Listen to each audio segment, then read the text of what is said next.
Friends, JEE mains 2024 का differential equation का एक बहुत ही शानदार क्वेश्चन है। और इसमें आपको लिमिट्स के भी कॉन्सेप्ट लगेंगे और डिफरेंशिएशन का भी थोड़ा कॉन्सेप्ट लगेगा। ये सवाल हमारे पास में है, इसको ध्यान से देखिए। एफ एक्स दिया हुआ है, स्क्वायर रूट के अंदर में एक फंक्शन है जिसमें limit are tending to x है और ये एक बहुत बड़ा वाला फंक्शन है। और साथ में r square e power f r by r है। एक डिफरेंशियल फंक्शन है एक्सेप्ट जीरो। और आपको एफ ऑफ वन वन दिया हुआ है। आपको ई ए का वैल्यू बताना है जिसमें एफ ऑफ ए कितना है, जीरो। इसमें ई क्या है, यूलर्स कांस्टेंट है। ठीक है ना, जो 2.7 के अप्रोक्सीमेट होता है। तो चलिए, आपको सवाल को देखने के लिए सबसे पहले क्या करो, जो स्क्वायर रूट के अंदर में ये वाला जो फंक्शन है पहले इसको सिंप्लीफाई करिए। तो इस फंक्शन को अगर हम साइड में यहाँ लिखते हैं तो ये बन जाएगा limit are tending to x. ये आपके पास है 2r स्क्वायर। ये है एफ ऑफ आर का whole square minus f of x into F of r divide by are square minus x square. ये वाले पार्ट को सिंप्लीफाई करना है। नॉर्मली यहाँ पर भी क्या है, ये 0/0 का लिमिट है। ठीक है ना, ये 0/0 का लिमिट है। और स्टूडेंट इसमें एलएच रूल लगाएगा।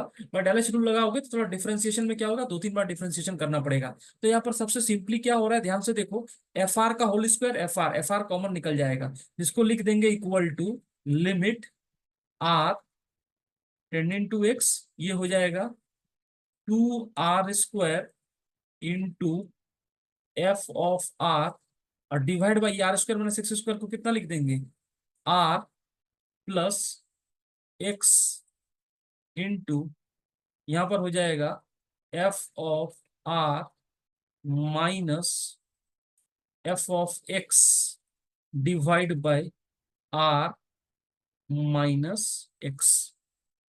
अब इसके आगे क्या करेंगे, इसको इसको लिखेंगे equal to limit are tending to x. ये वाला जो पार्ट है आपके पास में, इसमें आप इस पूरे पार्ट को आप लिख सकते हो एफ डैश आर। क्यों ऐसा लिखेंगे, यूजिंग फर्स्ट प्रिंसिपल। आपको पता है लिमिट अगर हम लोग यहाँ पर में r tending to x plus h रख दें और एच मेरा टेंडिंग टू जीरो हो जाएगा। इस पूरे लिमिट को हम इस तरह से लिख सकते हैं, F of x plus H minus f of x divide by H. और इसको हम लोग लिख सकते हैं, इसको लिख सकते हैं एफ ऑफ एफ डैश। इसको लिख सकते हैं एफ डैश एक्स। तो यहां पर में आपके पास में ये वाला टर्म क्या बन जाएगा, एफ डैश एक्स बनेगा।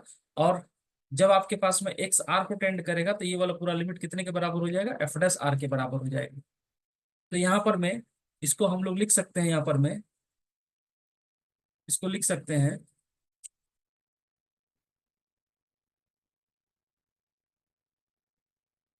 इसको लिख देंगे यहाँ पर में equal to limit are tending to x. अब यहाँ आर की जगह अगर एक्स बैठा देंगे तो पूरा लिमिट ही कन्वर्ट हो जाएगा आपके पास में इस तरह से।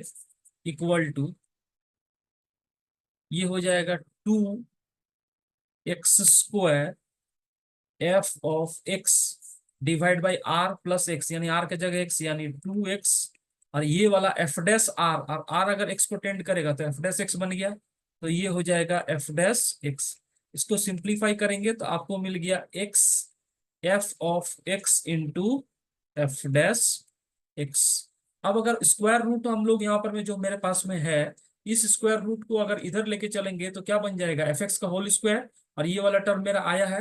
और यहाँ पर तो लिमिट में कोई दिक्कत नहीं है, यहाँ पर आर की जगह आप एक्स बैठा दोगे तो x cube E power F x by X. तो पूरा लिमिट आपके पास किस तरह के फॉर्मेट में कन्वर्ट हो गया, आपको कन्वर्ट हो गया। इधर बन जाएगा एफ ऑफ एक्स का whole square equal to x f of x into f dash x minus r cube, r के जगह एक्स क्यूब ई के पावर में आपको कितना बना, ई के पावर में आपको बना वहां पर में एफ आर बाई आर यानी एफ एक्स बाई एक्स। ई के पावर में आपको बन गया F of x divide by x. इतना इक्वेशन आपको यहाँ पर में बन रहा है। अब इस डिफरेंशियल इक्वेशन को आपको सॉल्व करना है। इसको सॉल्व करने के लिए सबसे पहले आपको करना क्या है, यहाँ पर में y को आप ले लो fx। तो आपको विजिबिलिटी यहाँ पर में क्लियर हो जाएगा। जैसे यहाँ पर बन गया वाई स्क्वायर, ये बन गया एक्स वाई, और एफ डैश एक्स को लिख देंगे D Y by D x minus X cube. यहाँ पर एफ एक्स को E power Y divide by X. तो यहाँ पर क्या लिखेंगे? अब इसके बाद में यहाँ पर ध्यान से देखो, अगर हम लोग एक्स क्यूब से यहाँ डिवाइड करते हैं, यहाँ पर पूरे इक्वेशन को हम एक्स स्क्वायर से डिवाइड कर देते हैं, यानी डिवाइड बाई एक्स स्क्वायर। ऐसा इसलिए किया क्योंकि ये y बाई एक्स के फॉर्म में कन्वर्ट हो जाएगा, और y equal to v x हम सब्सटीट्यूट कर सकते हैं। यहाँ पर एक एक्स कैंसिल होगा तो बनेगा y by x into d Y by D x minus x into y by x. अब यहाँ पर मैं इसको सब्सटीट्यूट करने के लिए, आपको पता ही है कि यहाँ पर मैं y बाई एक्स, यहाँ पर y बाई एक्स, यहाँ पर y बाई एक्स, तो मुझे सब्सटीट्यूट करना पड़ेगा y equal to v x, जो डिफरेंशियल इक्वेशन का स्टैंडर्ड होता है। और यहाँ पर में हम लोग एक और टर्म लिखते हैं कि d Y by D x को लिखते हैं v plus x into d v by D x. तो यहाँ पर y बाई एक्स का इसका मतलब हो गया, ये हो गया आपके पास में वी स्क्वायर, ये बन गया वी स्क्वायर इंटू वी, और ये डी वाई बाई डी को लिख देंगे v plus x d v by D x minus x into e power, यहाँ पर मैं वाई बाई एक्स कितना लिख देंगे v। तो मेरे पास में यहाँ पर मैं, आप देखो, ये v इंटू वी और वी स्क्वायर क्या हो जाएगा? कैंसिल। तो यहाँ पर बन जाएगा v into x d v by D x equal to x into e power v. अब यहाँ पर में x क्या है? नॉट इक्वल टू जीरो है, और वैसे भी x को तो क्या करना है, यहाँ पर में x से तो कोई डिफरेंशियल इक्वेशन बनेगा नहीं, तो x को कैंसिल कर सकते हैं यहाँ पर में।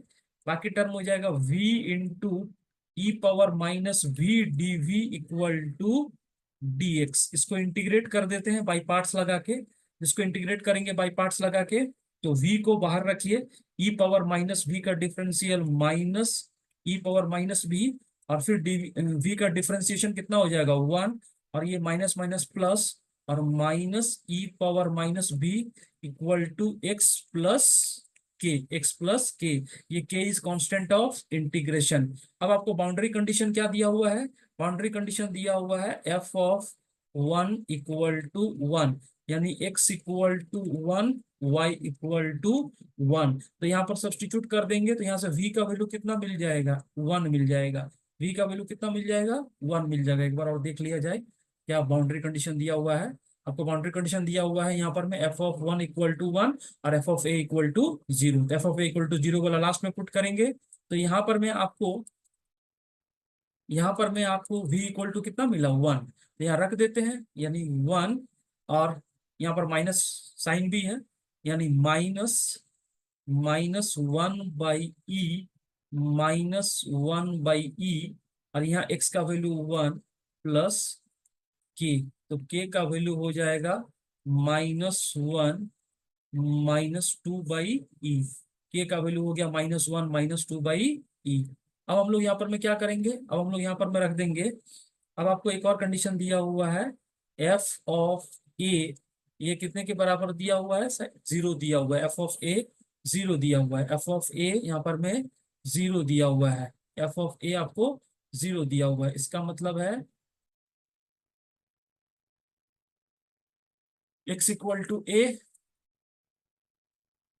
तो चलो, तो यहाँ पर में हम लोग इसको लिख देंगे। अब हम लोग v को लिख देंगे y divide by x with negative sign, e power minus y by x minus e power minus y by x equal to x, और यहाँ -1 -2/e।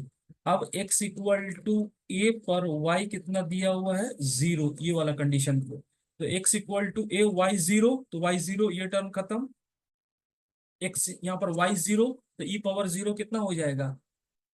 e पावर 0 यानी 1, तो ये वाला हो जाएगा 0 -1, और यहाँ पर में आपको x का वैल्यू बैठा देंगे a -1 -2/e। यहाँ से ये कैंसिल, और आपको ए जिसका वैल्यू रिक्वायर्ड था इधर में जाएगा, तो आपको इधर में कितना हो जाएगा, ए का वैल्यू आपके पास हो जाएगा 2। ए का वैल्यू कितना हो जाएगा 2। इस तरह से जो आपके पास रिक्वायर्ड आंसर था what is the value of A, और ए का वैल्यू आपको 2 मिल जाएगा। और इस तरह से हम लोग सवाल को सॉल्व कर सकते हैं। आप इस सवाल को एक बार देख लीजिए अच्छे से। इस तरह का क्वेश्चन जे एडवांस में भी आपको रिपीट हो सकता है। और अगर आपको वीडियो ये सॉल्यूशन अच्छा लगे तो इसको लाइक एंड शेयर जरूर करिएगा। Thank you my dear friends.